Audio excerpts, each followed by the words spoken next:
Kompyuterimizga Python dasturlash tilini va kod muharririni o'rnatishni ko'rib o'tamiz. Google Chrome brauzeriga kirib olaman. Bu yerdan python.org deb yozaman. Python rasmiy saytini. Demak, bu yerdan downloads bo'limiga kiramiz. Downloads bo'limiga kiradigan bo'lsak, mana bu yerda bizada Windows'ligini o'zi aniqlab olib, Windows uchun dedi. 3.13.12 versiyasini ko'rsatib qo'ydi. Biz buni o'rnatib olamiz. Demak, birinchi yuklaymiz. Mana yuklandi. Yuklanyapti. Yuklab bo'lingandan keyin buni o'rnatib olamiz. Qo'shimchasiga ushbu sayt orqali dokumentatsiya, tutorialslar va yangiliklarni kuzatib borishingiz mumkin bo'ladi. Misol uchun, mana Docs bo'limi bor ekan, Python Books bemalol tanishsanglar bo'ladi. Mana bu yerda yuklab olindi. Biz buni ochib olamiz. Demak,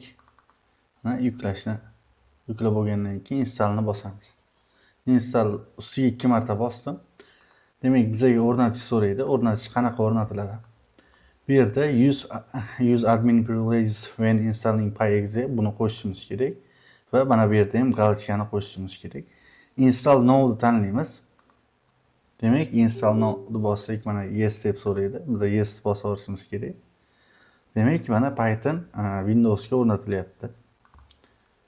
Xo'p, o'rnatib bo'lishini kutamiz. Endi bu yerda disable pass length limit degan buni ham bosib qo'yamiz. Bo'ldi, ustanovka bo'ldi. Endi puskga kirib Python topib olamiz. Mana all-nichga kiraman. Bizda bu yerda programmalarimiz joylashar edi. Python ham shu yerda tushishi kerak. Demak, mana Python 3.13 turgan ekan. Buning ichida IDE, Python manual, Python model logs bor ekan. Demak, bularni biz nima maqsadda foydalanamiz? Birinchisi, mana bu yerda Python o'zini biz kod muharrirsiz shu yerda yozsak bo'ladi. Ya'ni boshqa dasturiy ta'minotsiz mana shu yerda Python buyruqlarini yozamiz. Misol uchun, men yozib ko'rsataman, print 12 deydigan bo'lsam, 12 buyrug'ini chiqarib beradi. Xuddi shunaqa xohlagan biz kodlarimizni yozadigan bo'lsak, bizga bu mana shu yerda saqlab beradi. Mana name deb saqlanib qildik. Endi fayl qilib buni save as deydigan bo'lsam, masalan, рабочий stolda test uchun deb qo'yaman. Test uchun dedim. Python fayl mana bizga hosil bo'ldi. Buni bu yerda yozyapmiz, lekin bu juda noqulay. Shuning uchun biz matn muharrirlarini o'rnatamiz. Bu yerda yana edit qilish, shell, debug optionslar mavjud. Bizga bu hozircha kerak emas. Demak, qolganiga ham ko'rib chiqamiz.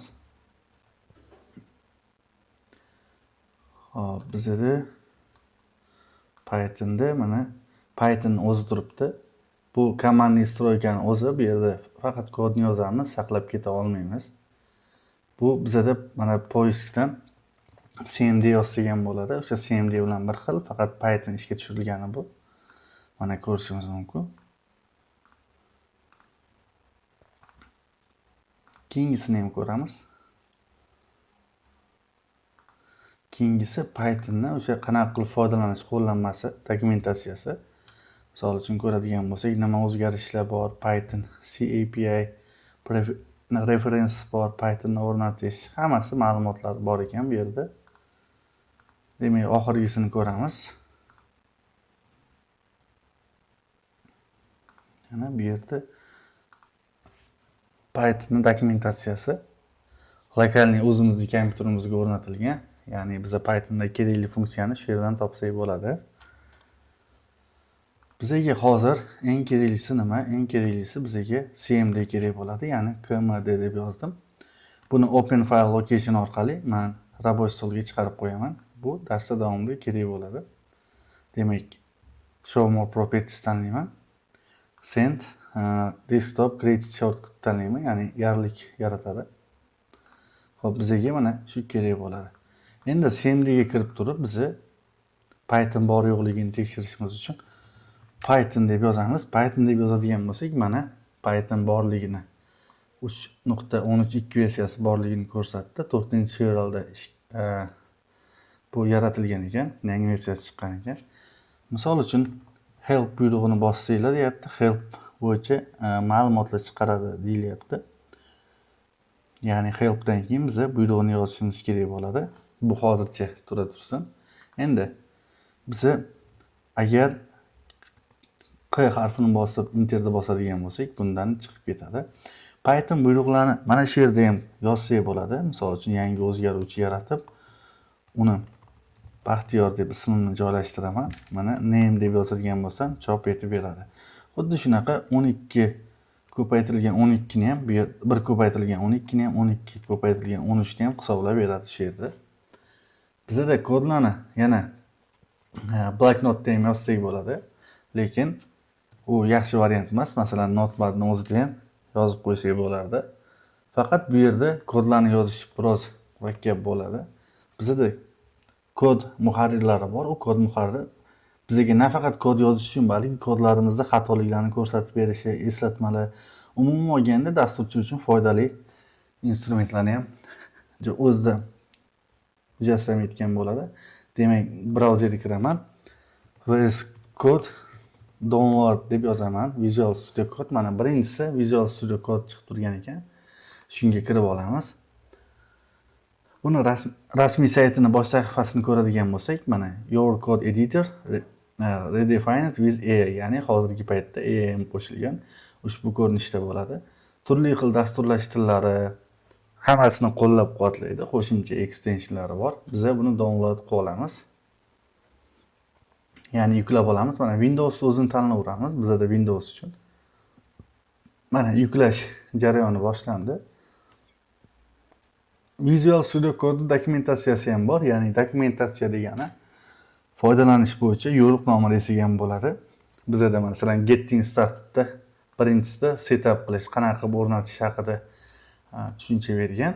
Biz umuman Pythonda ishlamoqchi bo'lsak, mana Python bo'limini bosamiz. Quick Startda Pythonda qanaqa qilib ishlasa bo'ladi, batafsil tushuntirilgan. Bu yerda Python uchun kerakli extensionlarni ko'rsatgan. Ya'ni Visual Studio Code'da o'zingizga moslab olsangiz bo'ladi. Xuddiki Argis Pro'da Toolbox bo'lganidek, Quick'da ham pluginlar bo'lganidek, buni ham to'g'rilab olsak bo'ladi.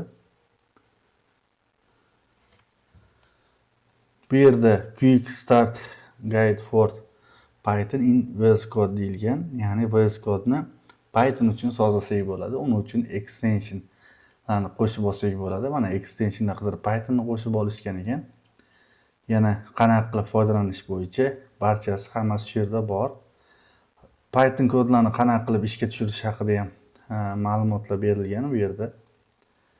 Editing, linting hammasi shuning ichida bor. Masalan, Python interaktiv qanaqa qilib interaktiv Pythonda ma'lumotlarni chiqarsa bo'ladi. O'shalarni ham ko'rsatib o'tilgan ekan. Ya'ni Jupyterga o'xshashroq. Bu yerda undan tashqari tutoriallar ham bor ekan. Masalan, Django Python frameworki, buni tutoriallari ham ko'rsatib o'tilgan. Demak, mana yuklab oldik. Setup fayli yuklandi. Buni ustiga bosamiz, birdan o'rnatib olar ekanmiz. Mana o'rnatish oynasi chiqdi. Birinchisi accept tanlaymiz bu yerda, ya'ni men foydalanish shartlarini tanishib chiqdim, roziman degan next ni bosamiz. Bu yerda ham next. Mana bu yerda tanlanadigan joylar bor. Agar biz mana add open with code ni tanlasak, papkani birdaniga ochsak bo'ladi. Demak, create desktop icon ni ham tanlab qo'yamiz. Next. Mana install buyrug'ini bosdik.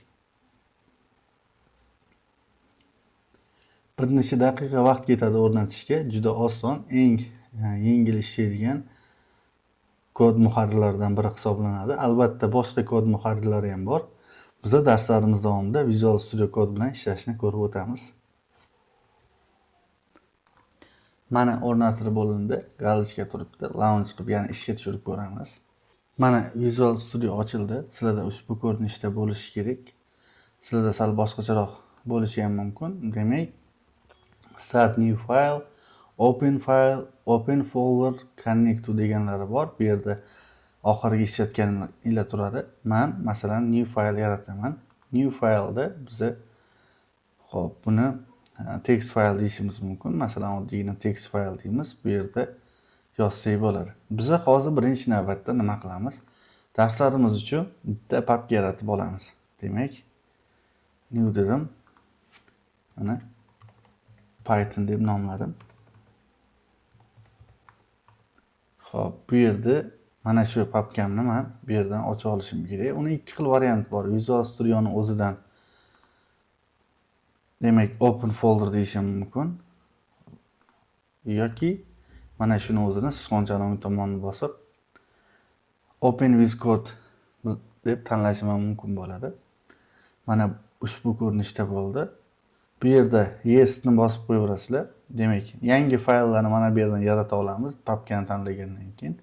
New file degan joyga, masalan, Python fayl yaratmoqchi bo'lsak, test.py deb yozishimiz kerak bo'ladi. Mana test.py. Bu yerda biza bemalol kodimizni yozsak bo'ladi. Endi do you want to install the recommended Python extension degan hop deyman, install bosaman, ya'ni Pythonni tavsiya qilingan extensionlari bor, shuni o'rnatib olamiz. Bu mana o'rnatiladigan jarayon bu yerda. Bizi mana bu extension bo'limidan topa olsak bo'ladi o'rnatilganlarni. Demak, mana Python o'rnatildi bizda. Ayrimlari yana o'rnatilyapti. Demak, test.pyda bemalol kod yozsak bo'ladi. Masalan, print hello world deymiz. Xo'p, buni qanaqa qilib ishga tushirsa bo'ladi? Endi buni ishga tushirish uchun birinchi navbatda biz saqlanib qilamiz buni. Save. Terminal degan joydan new terminalni ochib olamiz. Mana new terminal. Terminalimiz ochildi. Demak, Python test.py deydigan bo'lsak, bizda mana hello world matni chiqdi. Demak, har safar mana shunaqa qilib ishlanadi. Terminalni ochib olishimiz kerak bo'ladi. Demak, terminal new terminal mana bu yerda. Xo'p, extensionimiz hali o'rnatilyapti. Mana o'rnatib bo'lindi. Endi extensionni o'rnatib qo'yganimizdan keyin bizda mana bu yerda ham run knopkasi paydo bo'ladi. Faqat bir xil ishlaydi ikkalasi ham. Men mana bu yerda ishlatishni afzal ko'raman. Bu yerda ham mana ishlatsa bo'ladi. Xo'p, bundan tashqari run orqali ham ishlatsa bo'ladi. Bizga asosiysi mana shuni o'zi kerak. Xo'p, yana qanaqa extensionlar bor? Mana bu yerdan Python uchun extensionlar qidirsak bo'ladi. Misol uchun Python deb yozadigan bo'lsam, mana Python bo'yicha bir qancha extensionlar bor. Men mana bu yerda papka yaratishim mumkin. Misol uchun intro degan.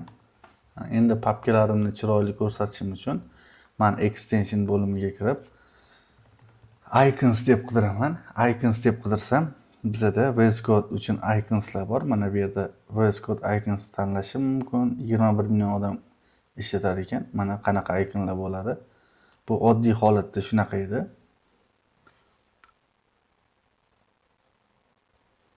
Menda material tema iconsni tanlayman. Installni bosaman. Birinchisiga trustni tanlayman. Demak, tanladim. Chiqib ketaman. Xo'p, o'zgarishlarni mana bu yerdan ko'rishimiz mumkin bo'ladi. Demak, extension hali o'rnatilyapti. Mana o'rnatilgan extensionlar bu o'rnatilish jarayonida. Demak, bizda mana bu yerdagi hamma papka fayllarimizda ikonni, ya'ni rasmni qo'yib beradi. Ham bu biz uchun qulaylik, ham tushunishimiz oson bo'ladi. Endi birdaniga temani ham tanlashni so'rayapti. Birinchisini tanlab qo'yaveramiz. Endi Explore ga o'tadigan bo'lsak, mana papkamizda bu ko'rinishda qilib berdi. Mana test.pyimiz ham joylandi. Umuman olganda boshqa fayl kengaytmalari, misol uchun deylik index.html deydigan bo'lsak ham HTML ga moslab berdi. Men Ctrl+ ni bosish orqali buni yaqinlashtirib ko'rsataman. Mana yaqinlashtirib ko'rsatdim.